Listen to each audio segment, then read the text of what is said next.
लिंग के ऊपर बोलना ज़रूरी है क्योंकि लोग जो हैं भूलते जा रहे हैं लिंग की शिक्षा के बारे में।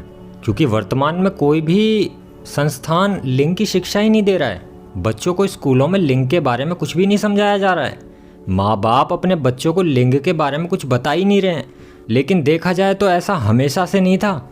हमारे पूर्वज यानी कि हमारे ऋषि मुनि हमारे गुरुकुलों में जब पढ़ाइयाँ हुआ करती थी, स्कूल कब खुले हैं? स्कूल जब अंग्रेज आए तो अंग्रेज ने शिक्षा प्रणाली ध्वस्त की है और गुरुकुलों को बंद करा दिया गया और विद्यालय खुलवा दिए गए, क्योंकि गुरुकुलों से विद्वान बन रहे थे। तो अगर कोई व्यक्ति विद्वान रहेगा तो उस पर राज कैसे किया जा सकता है? तो इसलिए पहले व्यक्ति को मूर्ख बनाना जरूरी है, क्योंकि जब व्यक्ति मूर्ख बन जाएगा तब उस पर राज हम बड़ी आसानी से कर सकते हैं। इसलिए अंग्रेज़ों ने शिक्षा प्रणाली ध्वस्त कर दी और गुरुकुलों को बंद करा दिया गया और स्कूलों और विद्यालयों को खोल दिया गया। चलो, हमें इस पे बात अब नहीं करनी चाहिए क्योंकि समय के साथ में आजकल व्यक्तियों को भी नहीं पता होगा इस बात के बारे में। खैर, हम बात करते हैं लिंग के बारे में कि लिंग की शिक्षा है क्या। देखो, लिंग जो है, लिंग के जरिए सृष्टि उत्पन्न होती है, यानी कि लिंग ही है। देखो, सृष्टि उत्पन्न भी कर देता है लिंग। सृष्टि का उत्पन्न होने का कारण लिंग ही है, क्योंकि अगर लिंग ही ना हो तो फिर जनसंख्या कैसे बढ़े। लेकिन ये तो एक दूसरा नज़रिया हो गया। इसका एक दूसरा नज़रिया भी है जो कि व्यक्ति को सिर्फ व्यक्ति नहीं, महामानव बना देता है। व्यक्ति एक मानव को, साधारण मानव को महामानव में भी बदल सकता है। लिंग में हमारी इतनी ताकत है, तो इसका प्रयोग क्यों नहीं हो रहा है? फिर लोग महामानव क्यों नहीं बन रहे हैं? क्योंकि अब महामानव बनाने वाले गुरुकुल ही नहीं रहे जहाँ लिंग की शिक्षा दी जाती थी। हजारों करोड़ों साल से ये प्रथा चली आ रही थी, जिसकी शुरुआत स्वयं श्री आदि योगी शिवजी ने की थी। वही थे वो पहले अध्यापक जिन्होंने लिंग की शिक्षा दी, और उनके बाद उन्होंने लोगों को बोला, सप्तऋषियों को ज्ञान दिया, जिसकी वजह से ज्ञान और भी बढ़ता चला गया और हर जगह लिंग की शिक्षा दी जाने लगी। लेकिन आज के वक्त देखा जाए तो लिंग के बारे में तो बात करने में ही लोग शर्माते हैं, बहुत ही ज़्यादा शर्माते हैं। लिंग के बारे में बात करने में कोई बात करना ही पसंद नहीं करता, गंदी बात समझता है। इसको समझनी भी चाहिए, कोई नहीं, लिंग गंदी बात हो गई है आज के ज़माने में। तो बात यह है कि हम मुद्दे पे ना भटक के अपने बात पे आते हैं कि देखो, एक समय ऐसा था कि जब बच्चा, जैसे कि आज के समय में बच्चा 5 साल का हो जाता है तो बच्चे को विद्यालय में नाम लिखा दिया जाता है पढ़ाई लिखाई के लिए। ऐसा ही कुछ हमारे पूर्वज, जो कि हम भारतवर्ष में बहुत करोड़ों साल पहले भी होता था, लाखों साल पहले भी होता था। वहीं जब से होता चला आ रहा था, हजारों साल पहले तक, लगभग 400 साल पहले तक था ये सब रिवाज। लेकिन अब भी हैं गुरुकुल तो, लेकिन उनकी संख्या बहुत कम बची है, क्योंकि गुरुकुलों में आजकल का ज़माने में हमारी भी कमी है कि आजकल के लोग ही नहीं चाहते गुरुकुलों में बच्चों को पढ़ाना। उनको लगता है कि गुरुकुल में पढ़ के बच्चा साधु बन जाएगा, बाबा बन जाएगा। ठीक है, उनकी सोच है, सबकी अपनी अपनी सोच। लेकिन देखा जाए तो हम बात करते हैं कि गुरुकुलों में किस तरीके से पढ़ाई होती थी। गुरुकुल में बच्चा जैसे 5 साल का होता था, स्कूल में जैसे आज इस नाम लिखवा दिया जाता है, ऐसे ही गुरुकुल में 5 साल के बच्चों को नाम लिखवा दिया जाता था और उनको गुरुकुल में भर्ती कर दिया जाता था। गुरुकुल के अंदर 5 साल के बाद में गुरुकुल में वो रहता था 7-8 साल तक। तो 7-8 साल तक उम्र में उस बच्चे को लिखना, पढ़ना, ये सब कुछ सिखा दिया जाता था। और साथ के साथ में उसको शरीर की भी जानकारी दी जाती थी कि शरीर आखिरकार है क्या, लिंग क्या है, लिंग की भी उसको जानकारी दी जाती थी। उसको समझाया जाता था सेक्स के बारे में, काम वासना के बारे में, कि काम वासना जब जगती है उसके बारे में उसको पहले समझाया जाता था। क्योंकि आजकल कोई भी किसी बच्चे को नहीं समझा रहा है काम वासना के बारे में। माँ बाप का फ़र्ज़ बनता है, माँ बाप गुरु का फ़र्ज़ बनता है, कोई नहीं समझाता लिंग के बारे में। तो बच्चे क्या करते हैं, अपने आप ही समझ लेते हैं। अब उनको अपने आप समझने का तरीका क्या आता है कि जैसे ही उनमें काम वासना जगने लगती हैं तो वो गर्लफ्रेंड बना के अपना वीर्य को बाहर त्याग देते हैं, नाश कर देते हैं अपने वीर्य का।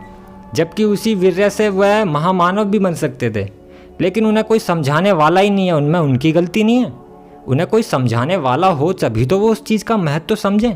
उनको उस चीज़ का महत्व के बारे में कुछ पता ही नहीं है। वो तो उनकी एक नई सी चीज़ लगती है। काम वासना जैसी जगी तो बच्चे बाहर वीर्य को त्याग देते हैं, और इसमें उनकी कोई गलती नहीं है क्योंकि उन्हें पता ही नहीं है। तो उनको जिस तरीके से समझ में आता है वो उस चीज़ को समझने की कोशिश करते हैं। तो देखो, गुरुकुलों में इस बारे में समझाया जाता था, लिंग के बारे में, और काम वासना के बारे में भी समझाया जाता था। मगर काम वासना को काम वासना की तरह नहीं समझाया जाता था, इसको समझाया जाता था एक शक्ति की तरह, कि काम वासना एक शक्ति है, जो कि शक्ति अगर आपके अंदर जब बनने लगेगी तो समझ लो अब आप महामानव बनने की ओर अब और भी आगे बढ़ सकते हो, आत्मज्ञान और पाने की राह में और भी आगे जा सकते हो। तो बच्चे को गुरुकुल में 5-7 साल 8 साल पढ़ाया जाता था। उसके बाद में फिर बच्चे को वहाँ से घर भेज दिया जाता था, शिक्षा दे के, पूरे शरीर की शिक्षा दे के, और शरीर ही की नहीं, लिखने पढ़ने की भी शिक्षा देकर।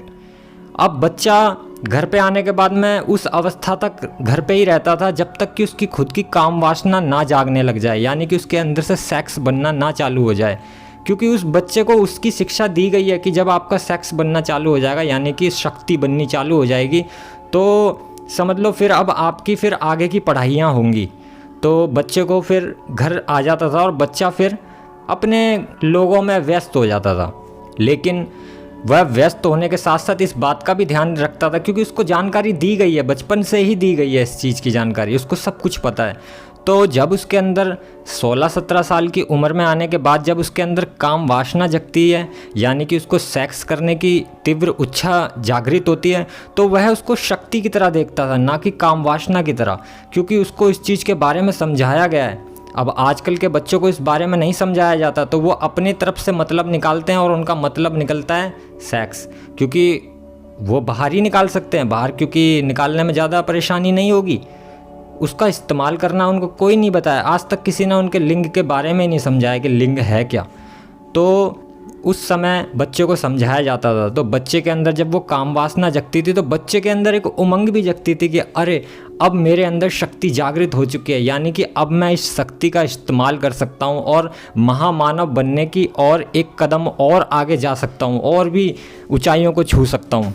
तो ये विद्या, ये पढ़ाइयाँ पुराने समय में हमारे भारतवर्ष में होती आई थी गुरुकुलों के अंदर, जो कि अब भी होनी चाहिए और हो भी रही हैं, अच्छी बात है। लेकिन आज का समय देखा जाए तो आज के समय में लोग लिंग के बारे में बात करने में इतना ज़्यादा शर्माते हैं, कुछ हद से ही ज़्यादा शर्माते हैं। लेकिन देखा जाए तो लिंग ही है जिसके ज़रिए हम ऊंची ऊंची संभावनाओं को पा सकते हैं। बहुत चीज़ें हैं। आज के समय लोगों को देखते हैं कि लोगों के अंदर एक इच्छा होती है, कुंडलिनी जागृत करने की इच्छा होती है, लेकिन उन्हें ये नहीं पता होता कि कुंडलिनी जागृत कैसे होगी। ये सब चीज़ें लिंग से कहीं ना कहीं जुड़ी हुई हैं, सब चीज़ें लिंग से ही संबंध रखती हैं। तो उस वक़्त लिंग के बारे में समझाया जाता था ताकि वो अपने वीर्य को ख़राब ना कर सकें। उनको सेक्स के बारे में बाहर की तरफ समझाया नहीं जाता था, उनको ये नहीं समझाया जाता था कि इसको वीर्य को बाहर भी निकाला जा सकता है। समझाते थे लेकिन बाहर की तरफ ज़्यादा तर्क नहीं देते थे। वो तर्क अंदर की ओर ले जाने के लिए ज़्यादा तर्क देते थे, जिससे कि बच्चे के अंदर एक चाहना हो उसको अंदर सींचने की, ना कि उसको बाहर सींचने की। इसलिए बच्चा जब उसके अंदर काम वासना जगती थी तो बच्चा खुश होता था इस वजह से कि अब वो शक्ति पाने के काबिल हो चुका है, ना कि इस वजह से कि अब वो बच्चा पैदा करने के काबिल हो चुका है। लेकिन अफसोस आजकल के बच्चे कुछ गलत नहीं कर रहे, क्योंकि उनको कोई बताने वाला ही नहीं है। जब जिस चीज़ के बारे में जिसको कुछ नहीं पता तो वो अपने तरीके से ही समझेगा उस चीज़ को। अब अपना तरीका तो फिर क्या है, वो तो पूरी दुनिया ही जानती है इस बात को कि क्या है, और होना भी चाहिए भाई, क्योंकि दुनिया भी तो बनी रहनी चाहिए, दुनिया बनी भी रहनी चाहिए। तो आज के समय लिंग के बारे में कोई कुछ नहीं समझा रहा, बहुत ही ज़्यादा शर्माहट है इसके पीछे, लोग शर्माते हैं इस बारे में बातें करने में। बल्कि देखा जाए तो घर वालों को समझाना चाहिए, बच्चों को बचपन से ही लिंग के बारे में समझाना चाहिए, लेकिन माँ बाप भी नहीं समझाते हैं इस चीज़ को, क्योंकि उनको भी थोड़ा अजीब सा लगता है, क्योंकि उनकी भी गलती नहीं है, उनके माँ बाप की भी गलती नहीं है, क्योंकि उनके माँ बापों ने नहीं उनको समझाया। क्योंकि अगर उनके माँ बाप उन्हें समझाते तो शायद वो अपने बच्चों को समझाते। तो गलती देखा जाए तो ना बाप की है ना बेटे की है। तो आज के हमको ये समझने की ज़रूरत है कि लिंग जो है ना, लिंग के अंदर जो वीर्य है वह हमारी शक्ति है, उसको हमें बचाना चाहिए और उसका हमें इस्तेमाल सही जगह करना चाहिए। सही जगह क्या है कि हमारे स्वयं के अंदर ही करना चाहिए। क्योंकि देखो वीर्य क्या है, अगर वीर्य को हम बाहर स्त्री में सींच दें तो एक नया जन्म दे देता है, यानी कि एक नया शरीर बना देता है। तो अब देखो कि वीर्य में कितनी ताकत है कि एक नया जीवन बना सकता है। तो अगर उसी वीर्य को हम अपने स्वयं के अंदर ही सींच देंगे तो हमारे स्वयं के अंदर भी एक जीवन बन सकता है। तो उसी जीवन के बनने के बाद व्यक्ति को फिर दिखता है प्रकृति है क्या, फिर उसको समझ में आता है प्रकृति के साथ जीने में, फिर वो देखा जाए तो सही मायनों में वो पुरुष कहलाता है। फिर अब वो प्रकृति को समझ चुका है कि प्रकृति किस तरीके से काम करती है और प्रकृति के साथ में किस तरीके से काम किया जाए, ये सब चीज़ें वह व्यक्ति समझ जाता है। मतलब वह व्यक्ति स्पष्ट रूप से देखता है एक दूसरे व्यक्ति की तुलना में। लेकिन अफसोस की बात है कि आज के समय लिंग के बारे में कोई बात नहीं कर रहा। अरे मैं देखता हूँ, मैंने देखा है, शायद आपने भी देखा होगा कि व्यक्ति ऐसे होते हैं कि घर के अंदर इतनी गंदी गंदी गालियाँ बकते हैं, तो वे ये नहीं समझते इस बात को कि हम इतनी गंदी गंदी गालियाँ बक रहे हैं, हमारे बच्चे सुन रहे होंगे। बच्चे ये नहीं सोचेंगे कि फलान माँ की फलान का क्या होता है, फलान क्या होती है ये, या ढिकान क्या होती है ये। तो बच्चे इसकी जानकारी प्राप्त करने के लिए क्या इसको जानने की इच्छा जाहिर नहीं करेंगे, तो बच्चे क्या करेंगे, तुमसे तो पूछने के नहीं, क्योंकि तुम पता है उन बच्चों को कि अगर यही बताने वाले होते तो ये पहले क्यों नहीं बताते। तो बच्चे फिर इसकी जिज्ञासा को जानने की वो बाहर चले जाते हैं, और बाहर जाने के बाद में क्या होता है, यारों दोस्तों में मिलते हैं, उससे पूछते हैं और फिर बच्चा बाहर से कुछ और ही मिल जाता है उसको, क्योंकि बच्चे जो बाहर के हैं उनको भी नहीं जानकारी थी, उन्होंने भी कहीं से ले ली होगी। तो इस तरीके से बच्चे क्या करते हैं कि खुद ही लिंग के बारे में जानकारियाँ इकट्ठी करते हैं, और फिर क्या करते हैं, जानकारियाँ कभी उनको सटीक नहीं मिल पाती हैं। जानकारियाँ सारी मिलती हैं जो बाहर वीर्य त्याग करने की ही मिलती हैं, कभी उसको अंदर सींचने की जानकारी कोई नहीं देता। तो वीर्य फिर वो क्या करते हैं, जब उस अवस्था में पहुंचते हैं, अरे उस अवस्था में पहुंचने में तो क्या, उससे पहले ही कितने उसे त्याग देते हैं। मैं आजकल क्या बताऊं आपको कि 3-3, 4-4 साल के बच्चे ही उनमें ही उत्तेजना जागृत हो जाती है। अरे समझ में नहीं आता कि इतनी छोटी उम्र में कैसे उत्तेजना जागृत हो जाती है। तो वे उत्तेजना उनमें देखा जाए तो उनमें उत्तेजना जागृत नहीं होती है, उनके मन में जिज्ञासा होती है उसको जानने की। तो वो उसको देखते हैं कि क्या होता है ऐसे करने में, तो वो क्या करने लगते हैं, कुछ होता नहीं है, देखा जाए वो संबंध बनाने की कोशिश करने लग जाते हैं। एक बच्चे 2-2, 3-3 साल के, तो देखा जाए तो इनमें क्या सेक्स की उत्पन्नता हो गई है, ना सेक्स तो अभी वहाँ बना ही नहीं है, वहाँ सिर्फ जिज्ञासा उत्पन्न हुई है उस लिंग को जानने की, समझे।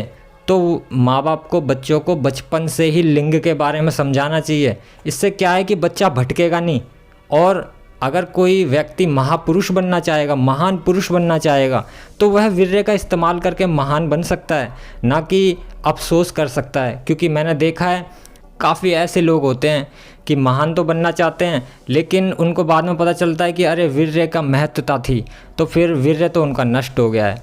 तो फिर इससे क्या होता है कि वे धैर्य तोड़ देते हैं और संकल्प नहीं आगे जारी रख पाते हैं, और वे हार मान के अपने जीवन से समझौता कर लेते हैं। तो मैं उन लोगों से भी ये कहना चाहता हूँ कि अगर आपको आत्म की ज्ञान की इच्छा है और वो भी प्रबल है, देखो इच्छा से कुछ नहीं होता, संकल्प बांधना चाहिए आपको। संकल्प का मेरा मतलब है कि मन में ठान लो और जीवन का कर्तव्य बना लो, और कर्तव्य यही होना चाहिए हमारा कर्तव्य यही होना चाहिए कि हम आध्यात्मिकता को पहचानें, आत्मा के ज्ञान को पहचानें, लेकिन धर्म के काम करते हुए धार्मिक बने हुए। धार्मिक का मतलब हो गया कि धर्म के काम करते हुए, यानी कि दान पुण्य करते हुए, जीव जंतुओं को अन्न दान करते हुए। और यही नहीं, जिन लोगों का वीर्य त्याग हो जाता है वे लोग कुछ होते हैं और भी ज़्यादा जिज्ञासु, वे लोग और नए अन्य रास्ते खोज लेते हैं। देखो आत्मज्ञान अगर किसी को पाना है तो उसके लिए अनेकों रास्ते बताए गए हैं।